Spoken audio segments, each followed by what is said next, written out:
Brother Daring. Dareng. Yun si Lola. Doon si Lola niya. Ang ganda ni Lola.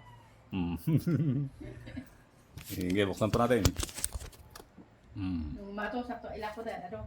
Ay. Ipon-ipon mo na. Manay na yun.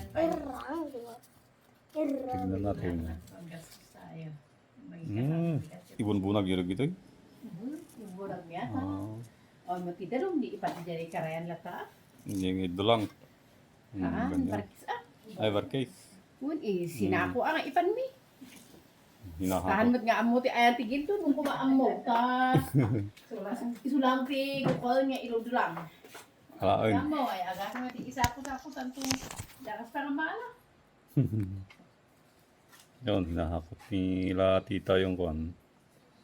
Yung lupang may ginto na pwedeng gintuin. Dinadala sa ilog yun.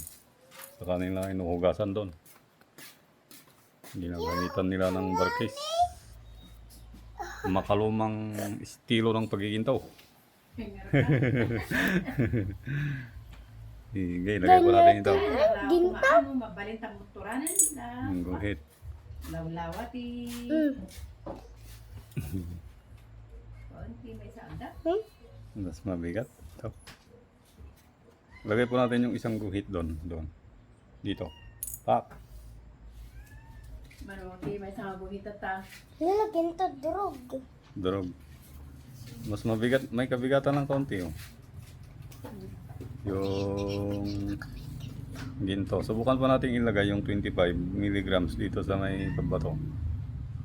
Pa? Nakaw, malayog. Tanggalin po ulit natin para makita natin yung tamang timbang.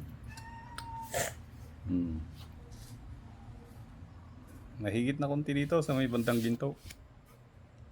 Ganyan, no? Tama na bita. Kahit sabihin natin na kung kalahati ng 1/4 yung humihigit dito sa may ginto. Manunguro. Sige, pa. Yung katapat po nun, 4 na guhit na may higit, Ibibili ko lang. 3,220. Yan po. Wala pa yung Lagi ni Lola.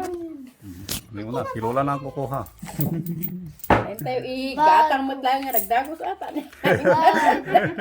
Panimalkit. Maraming pang malkit. Doon na! Doon na tayo. Tayo pabariyak mo ta. Alam ka nung itis mo ka na kasi. Bigat man, ang dawat kayo manin. Tinggian pa niya. Salamat.